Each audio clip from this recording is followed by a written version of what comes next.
Today on Prof and Dev Play Games, it's just me, the Prof, and I'm here to say goodbye to the Nintendo Switch on this day, the launch of the Nintendo Switch 2. Stay tuned.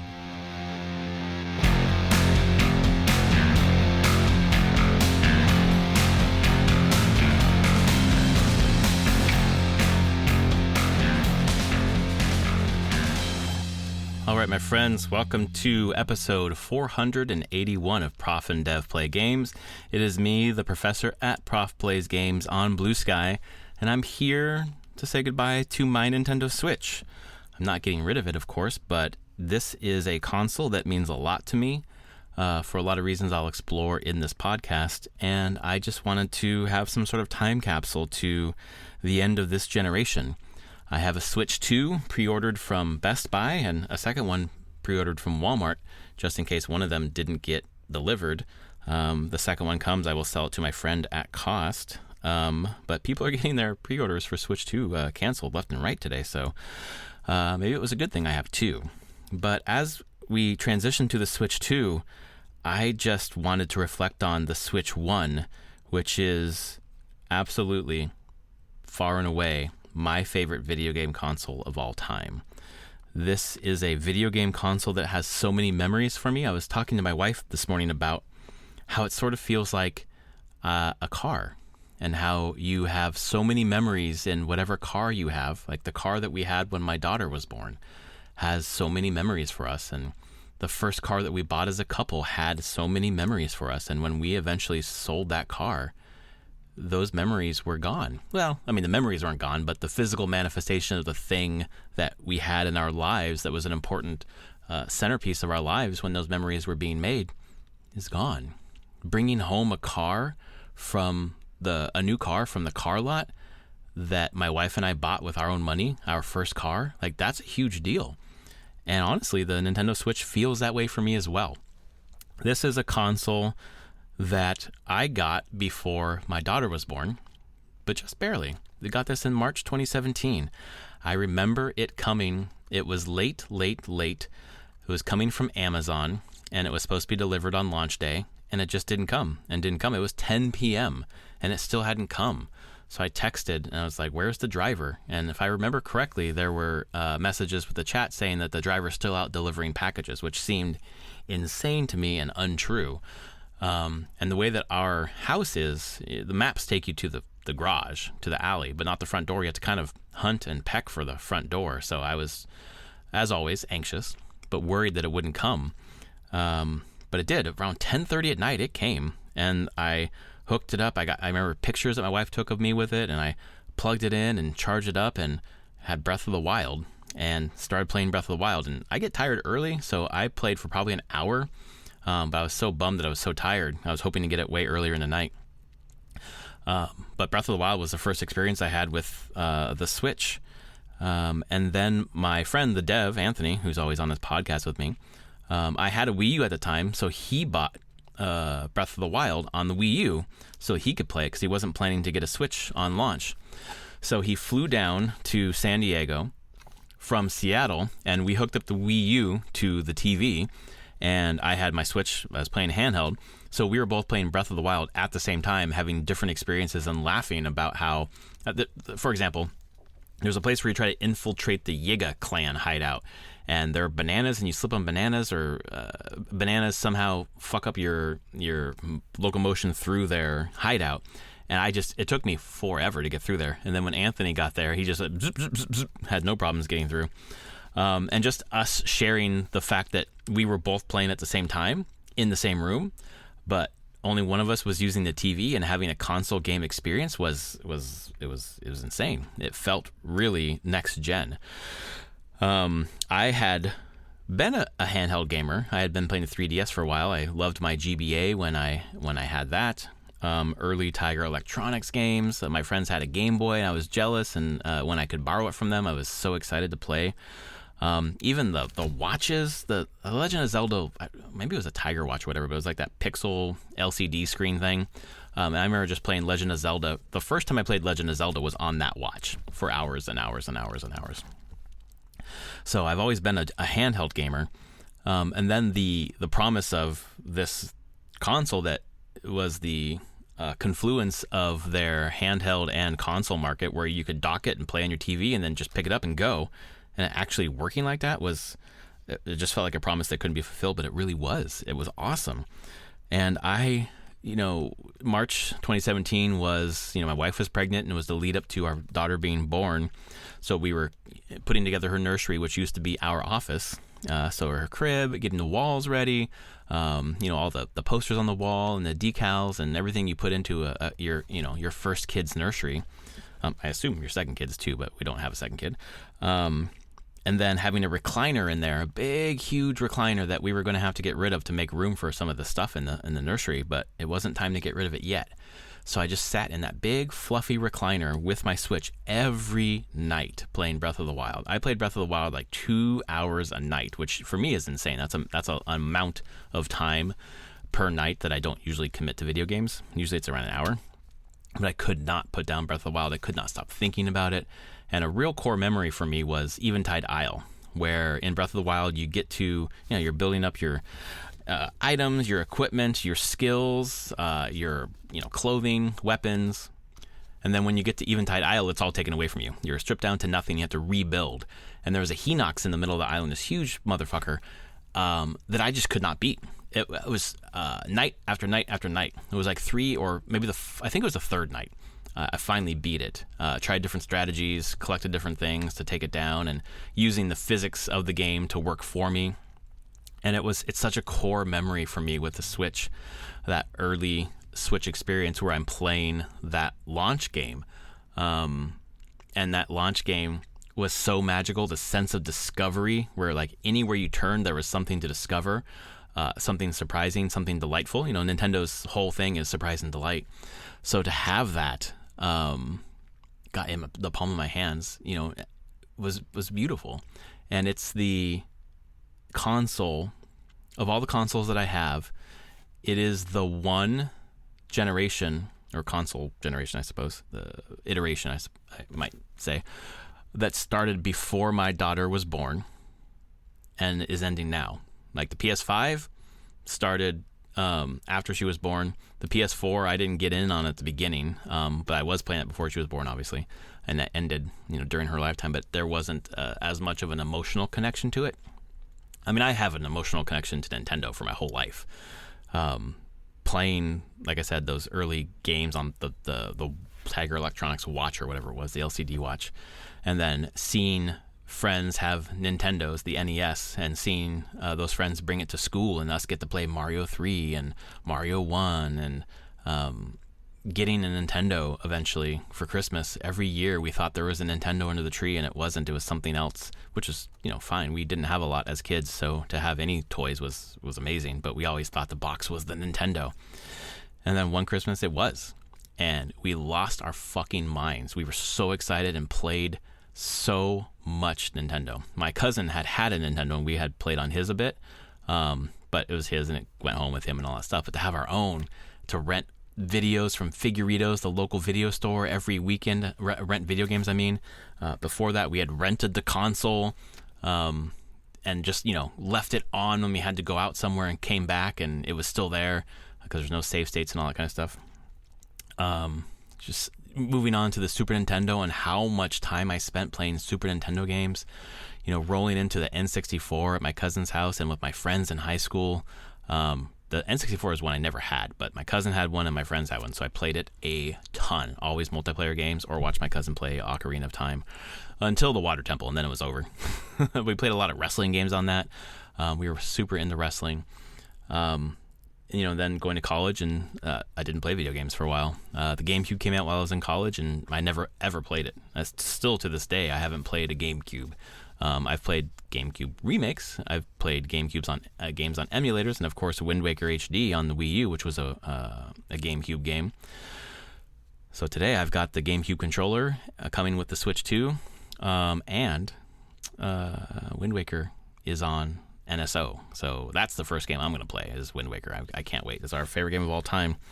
And that's, connects to a core memory with my daughter that I want to dig into in this podcast, but I want to sort of take a snapshot in time of my Switch right now.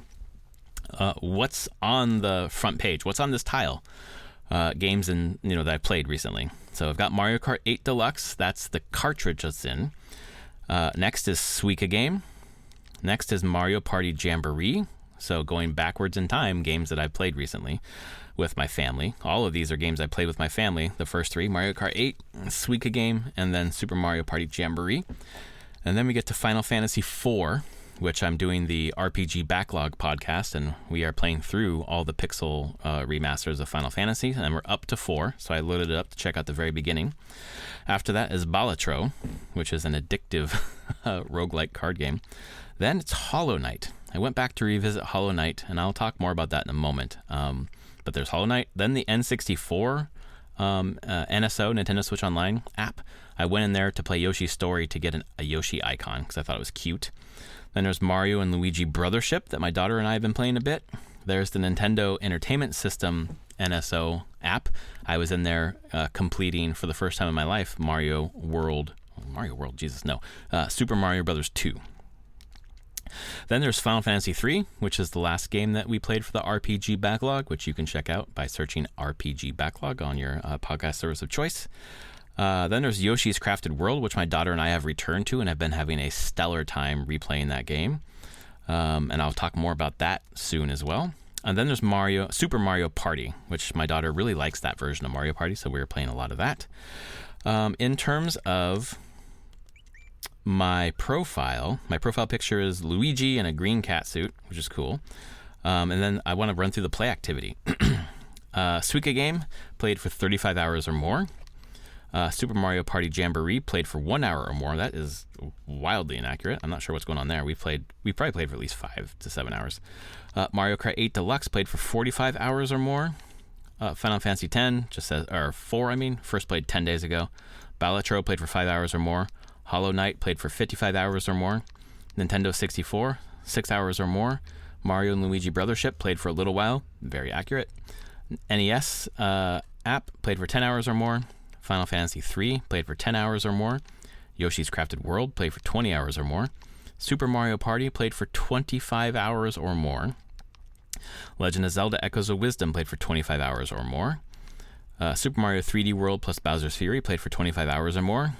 This next one surprises the shit out of me. The Legend of Zelda Tears of the Kingdom, played for 120 hours or more. I did not realize we had played that many hours of Tears of the Kingdom. Smash Bros. Ultimate, played for 70 hours or more. Legend of Zelda Breath of the Wild, played for 90 hours or more. And that's a surprise to me that I played more Tears of the Kingdom than Breath of the Wild.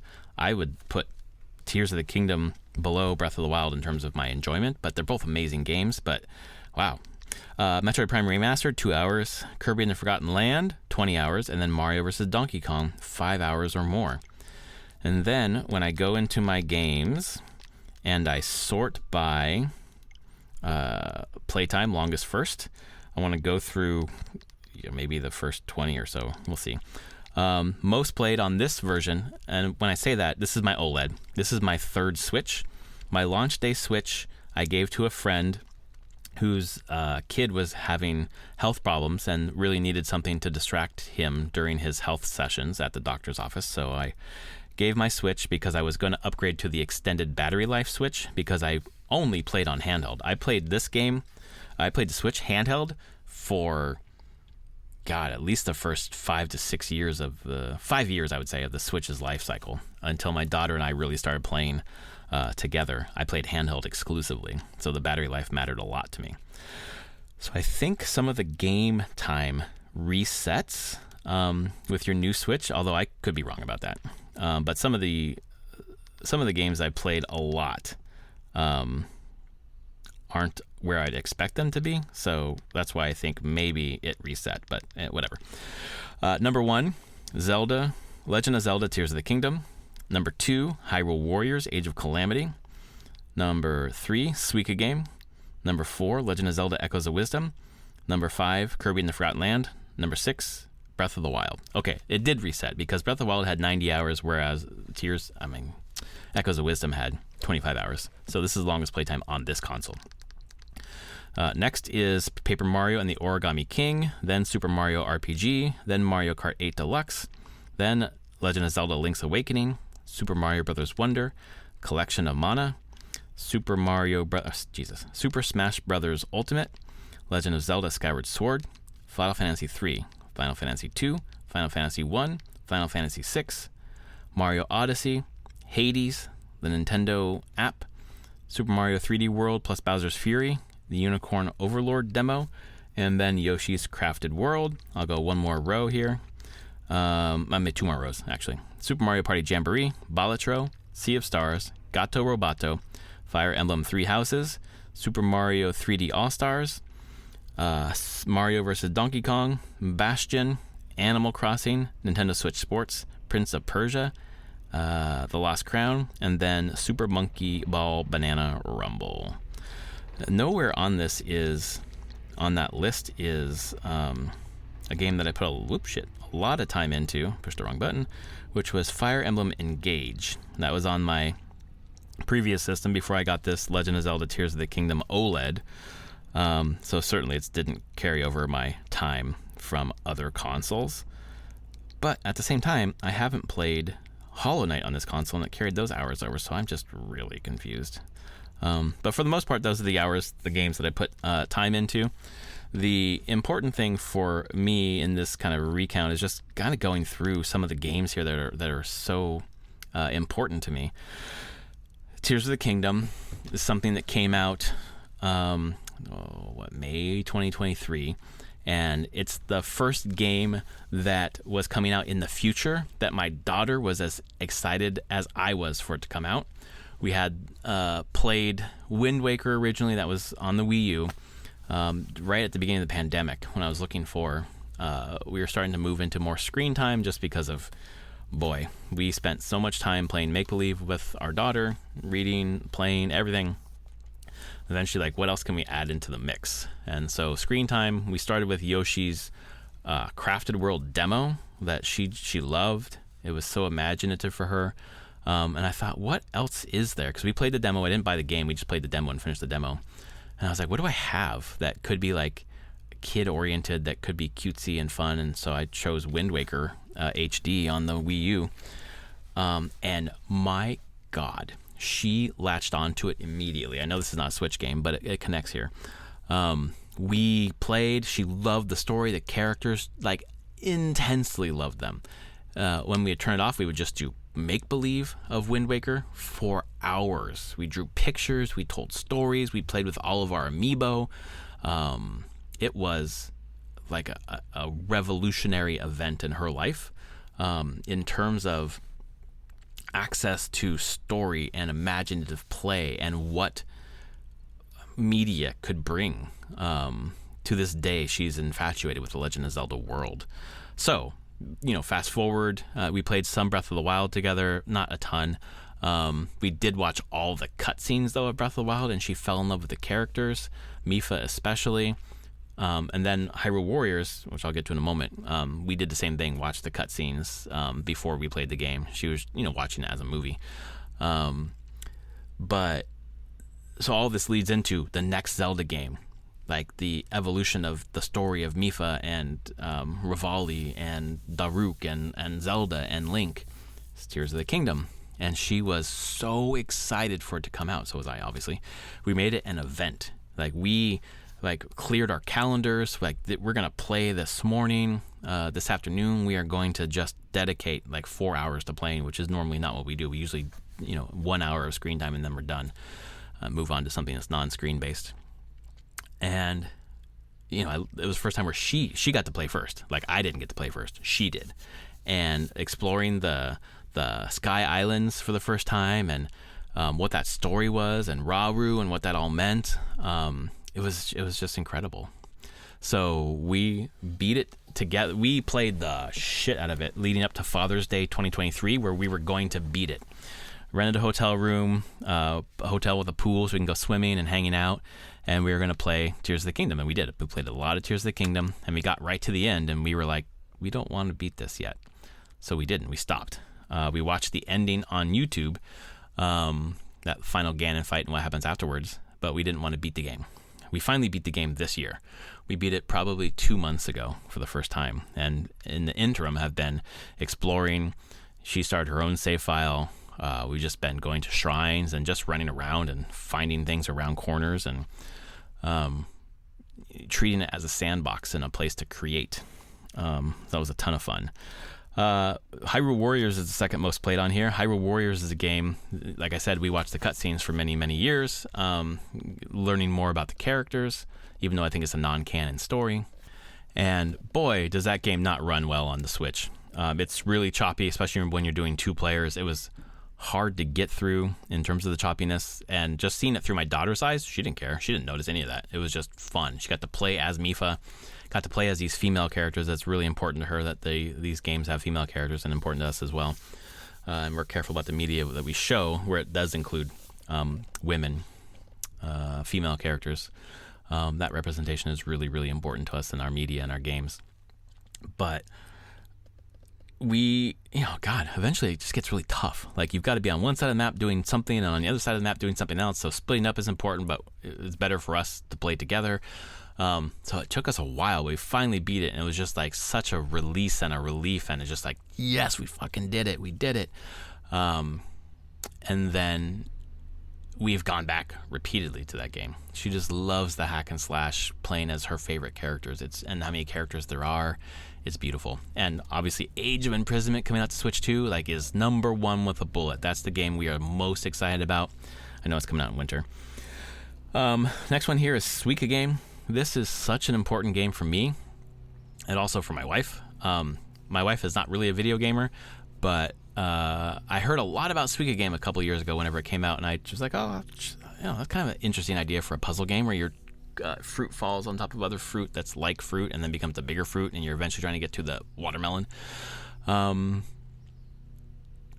And she loved it, my wife, and wanted to play it quite a bit. She asks to play Suika. She's like, can we turn on the Switch and play Suika together? And it's something that's not usual. She's not like, hey, let's play video games together. So that was really cool. But then I read an article about Tetris specifically, but how puzzle games help with folks who've experienced trauma. And I have. And some childhood trauma resurfaced at the beginning of 2024. And it took a lot of therapy to get through it. And after each therapy session, I would play Suika. And it would make me feel so much better. Whatever the fuck it is about puzzling through puzzles and whatever the Tetris effect is on trauma recovery really, really worked. So Suika is like the third highest game on this list, not only because of my wife, but because of the therapy it provided me. I'll never not look back at Suika and my Switch with anything other than love because of what it did for me mentally. And that's just wild to me. The video games is therapy. I just love video games. Help me relax and unwind, and I love the stories. I love the adventure. I love role-playing games. I love kind of games of all kinds, really. But something about just simple puzzle game on just an unassuming $3 game honestly changed my life in a lot of ways. So there's that. Then there's Legend of Zelda Echoes of Wisdom. We were so excited to have a fucking mainline Legend of Zelda game fronted by Zelda. So we've been slowly making our way through it. We're I think we're like 4 or 5 hours from the end. So we're getting there, and same thing, don't want to finish it because then it's over. So we're kind of milking it a little bit. Kirby and the Forgotten Land is interesting because I barely played that game. My wife and daughter played it together, which is mind-blowing. If I go back to me in 2017 when this Switch came out, hey, your wife and daughter are going to play this game that you're never going to touch. I'd be like, that's insane. What? But it's true. It's a really straightforward, approachable game for my wife and certainly my daughter as well. And she was able to take the lead and lead my wife through the game. And that was such a really cool moment to see my daughter take the lead where I would usually take the lead with my daughter. Now she's leading my wife, telling her where things are, how things work, how the buttons work, where to go, yada, yada, yada. And it was just such a great experience to watch that from a distance and be like, oh, I'm not tuned into this. You guys know, you two know things that I don't know about this game, about a game on my Switch. And that was just such a cool thing. Legend of Zelda Breath of the Wild, talked about that. I'm very excited to fire that up on Switch 2, 4K 60. I don't know if it's 120. I think it's 60. And then the Zelda Notes app. to kind of get some extra lore. Another one here that's super important is Paper Mario: The Origami King. This sort of followed, I think this came out in 2020, summer 2020. This sort of followed the Wind Waker revelation, where we had completed Wind Waker, and I was sort of looking for the next cartoony, cutesy, story-based game. And Paper Mario: Origami King couldn't have come out at a better time. And it is absolutely one of my most treasured Switch games. Paper Mario and the Origami King was sort of maligned by fans. They didn't like it because it was straying further from the Mario RPG roots. But my God, we loved it. We've played it 3 times. Absolutely loved the writing. The characters were awesome. So much of the story was just so engaging and interesting. The mechanics were fun. The ring battle puzzles were really interesting. The way it looks was just beautiful, this folded origami style. And my daughter, again, just really connected the characters, really connected King Ollie and Olivia. In fact, I look up at my recording booth and I have an origami, a papercraft King Ollie and a papercraft Olivia that my daughter made for me, a year ago maybe. And I've stapled them to my roof so that I can always see them in here, always floating above me because they are such important characters. The other one that's important from that game is Bobby the Bomb. Bobby the Bomb was a character who had like a really tragic arc. They were, this is fucking wild to say for this, E or E10 game. But it lost its memory, didn't know where it was and why it was. And as you continue through the story, you learn that it lost its fuse because it was trying to save its friends, and its friends all died because they're bombs, they blow up. And then in the end, it gets its fuse back, and then they encounter a place in the mountains where their path is blocked, and Bobby the Bomb blows itself up, sacrifices itself to open the entrance so Olivia and Mario can continue on and defeat King Ollie, and Bobby the Bomb's gone. Bobby the Bomb is dead. Bobby the Bomb is fucking dead. And I didn't know that was going to happen, and neither did my daughter, and my daughter lost it. So sad. So sad. And it was the first time in media where my daughter experienced like the tragedy of loss. And I think that's really important to experience that in an art form, on an art level, because it helps you eventually when you experience that in real life. And luckily, knock on wood, my daughter has not experienced that in real life, but eventually she will. And she's experienced that in other things, in other media, other movies since then. And it really is hard for her. She just bawls and doesn't want to watch it. But it happened, and it was a big deal. And Bobby the Bomb was such a special character for her. We got like a little knit Bobby the Bomb, which, God, where is that right now? I need to find that. It was a game that mattered so much. And then we were excited when Mario RPG was getting redone. We played through that together. She, again, loved the characters, loved the story, loved that Bowser was on your team. She has an infatuation with villains. It's wild. And one game here that connects to that actually is Legend of Zelda Skyward Sword HD. We played through that together as well. She loved Girahim. Girahim became part of every make-believe, imaginative play story that she had. Still to this day, she likes stories about Girahim and Demise. And for a while, she was pretending Girahim was there with her and that Girahim was her brother, and eventually transitioned to be her sister. And it's so interesting how she's so connected to villains, just like in Age of Calamity, she was connected to Astor. Like, she really connected with Astor, and so much so that we had a light in her room that we called the Astor light because it reminded her of Astor's red ball. Wild, seriously wild stuff. Mario Kart 8 Deluxe, just playing with family, having tournaments with friends and family that come over, exploring the new booster pack. God, I was so, for years on our podcast, you can go back and just me praying there would be more courses. There's no way they're not going to have more courses. It just makes the most sense for this to be a platform. And then they put out the booster pass, and there were a fuck ton of new courses. It was incredible. So much fun. Other things on here, Hades, I didn't play on here as much as I did on other platforms, but Hades was my game of the year in 2020. It was just such an amazing experience. Bowser's Fury, playing through that with my daughter, was really special because she could control Bowser Jr., or we would switch and she would be Mario when she got a little older. And playing through that and defeating Bowser as the Night came and he started attacking you. Like, it was such an interesting loop. It was such a contained open world. Just so much fun. I'm scrolling through my list here. Pokemon Violet, my daughter and I played last summer, probably 6-7 hours, because it was Spanish practice for her. She's in Spanish immersion, so she speaks Spanish, and we wanted some reading practice last summer, so we played it in Spanish, and it was a lot of fun. A ton of reading. God, Princess Peach Showtime. Mario Kart Live Home Circuit with the carts that you can play with in real life.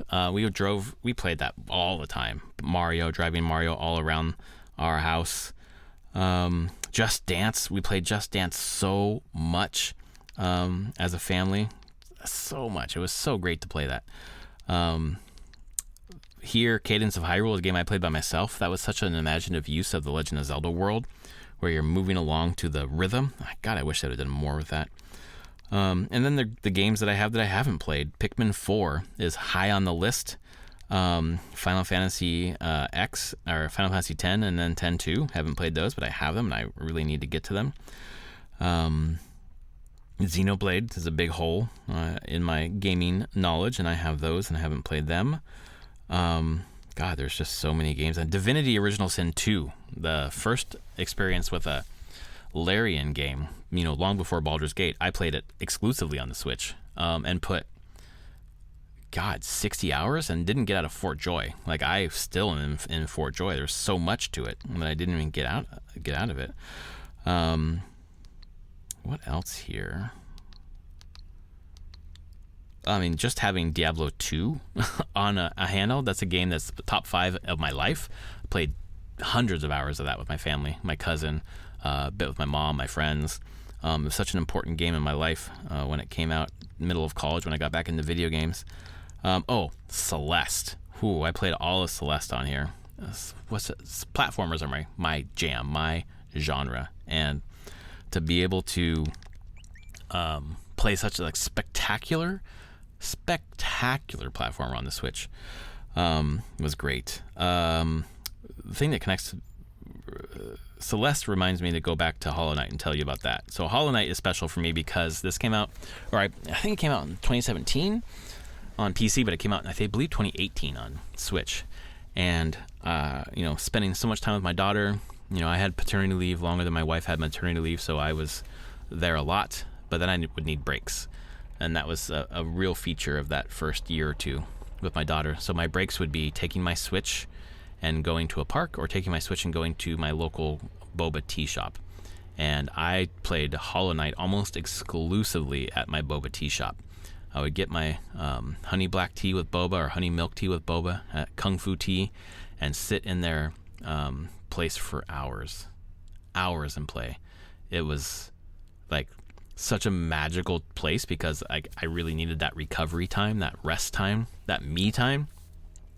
And then it was always there. So I have such good memories of stress relief, or just relaxation around tea and Hollow Knight on my Switch. It is a core memory of my Switch that I will never forget.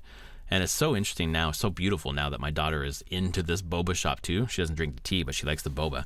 So I'll go get my tea and I'll get her a side of boba, and we have that and we share that. And we recently made boba together. And there's just so many emotions tied to the Nintendo Switch too. Jesus Christ, the Nintendo Switch. This console,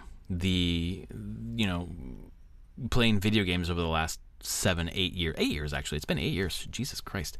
And a lot of those, my daughter coming online to video games and exploring what they mean and what they are and how beautiful they can be and how fun they can be, but also the stories that they unlock in you. And then those stories live on after we put the game down. We're make-believe, writing, the talkie games like Echoes of Wisdom now are such a key part of my daughter's reading growth. I used to read everything. Now she's like, what does that say? I'm like, you tell me. And then she reads it now. And the metamorphosis is probably the right word of us as a family, as her as a kid. I can track her growth through the Switch. I've got a painting on my wall that I made for her for Christmas that I've updated over the years, but it's her on a swing in a tree swing. And this one has Quasi from Octonauts. It's got Doc McStuffins, but then it has Toadette from Captain Toad Treasure Tracker, which is another game we played a shit ton of and loved. Loved. And the fact that you could have Toadette was so special because, again, she loves having female characters in games, and that was the first one where she got to play as Toadette, and it was so important. But then it's got Link from Wind Waker here. And just tracking the eras of her life and what games we were playing and how important they were and what, cutscenes we were watching and what characters were important to her. The new iteration of this poster has like Princess Peach. It has Tetra. A lot more characters from video games and other things. So it's just the Switch. The Nintendo Switch is such an important console to me, not only because of all the fucking Switch games that I can play, but then it has the apps where I can go back and play Nintendo games, Super Nintendo games, N64 games, GBA games, these games that were important to me in my past that my daughter, for the most part, she's like, is it pixelated? I don't want to play it, which is kind of funny. But just such an important part of my life Nintendo has been, and such a key generator of memories and a holder of memories. And all the shelf above me in my booth here is just full of amiibo, full of physical manifestations of these characters that have been a beautiful part of my life.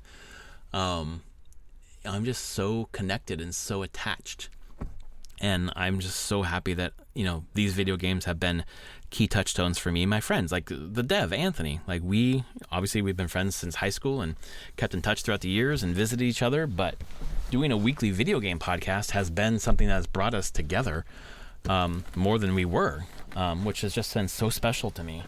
And then it's something that's bringing me and my daughter together, among other things, obviously, but something that we have together, so much so that how important Wind Waker is. I have right here a Japanese copy of the Nintendo GameCube version of Wind Waker that I can't play, but it's so special to have this version. Just the joy, surprise and delight, Nintendo says, but honestly, just the joy. So I wanted to capture all of that in a podcast. I wanted to have a time capsule of just how much this means to me. Because it might mean something to you. It might mean something to someone else that enjoy hearing or sharing these moments. And then here, as it's 10:47 in the morning on June 5th. The Switch 2 is currently on a car being brought to me today. Fingers crossed, it shows up. My friends, like my former co-president Barbara, just let me know that her order was canceled, which sucks. And that's just something that my wife has kind of been making fun of me for being so anxious about getting this, because it's such an important thing for me, that I ordered two just to make sure one came, and this is proof. I thank God I ordered two, because what if it was canceled? It's not the end of the world. It's first world problems. There's a lot of shit happening in our country and in the world that is way worse than not getting a Nintendo Switch 2, obviously. I'm very lucky, very blessed. But sitting here on the precipice of the new iteration of this console, and then what's next, Mario Kart World, Donkey Kong Bonanza. Absolutely, this fall there's going to be a 3D Mario. I can't see them not announcing that at the next Nintendo Direct. There's just such a hole in the fall that's ready for it. And it would just mimic, in a way, their opening in 2017, where Breath of the Wild and then Mario Odyssey 1-2 punch. But we'll see. Maybe I'm wrong on that, but I just feel in my bones that I'm right about it. So the experiences we'll have with the Nintendo Switch 2 and who my daughter will be at the end of that generation. Like when I'm doing this time capsule for the Switch 2 and talking about how my daughter grew from being 8 to being 16 or whatever it's going to be, like who she's going to be then is so wildly different. And for me, I'm starting my doctorate right now. I'm going to be a doctor in the middle of this, if all goes well, knock on wood, in the middle of this console generation 2. And it's just like milestones are marked by this hobby that I love, that we love, the people who listen to this podcast love. Video games are fun. Video games add richness. just like when I read books, there's richness there. Watch movies, watch shows. It's another type of media that brings so much value. It's not just a toy. It's really an emotional touchstone. And Nintendo, for me and for a lot of gamers, is just a huge part of that. So I wanted to lock this down. I wanted to get this out to really remember the Nintendo Switch 2. God damn it, I did it again because I'm so excited to really remember the Nintendo Switch. Thank you so much for listening. If you like our podcast, please rate it on your podcast service of choice. Please tell a friend about this podcast, especially this episode. I would love for more people to hear about this time capsule and what it meant, because maybe it'll spark something in them that meant something really special to them. All right, folks, thanks for listening, and we will see you later in the week when the dev is here with me to recap a lot of shit that happened with Summer Games Fest and the Xbox Showcase and the Sony State of Play that just happened, which was nuts, and has another great game coming out for Switch, which is the Final Fantasy Tactics remake. So, partial remake, I should say. So anyway, thanks so much. Really, really appreciate you being here, and please share with folks. Let them know. And we'll see you next time.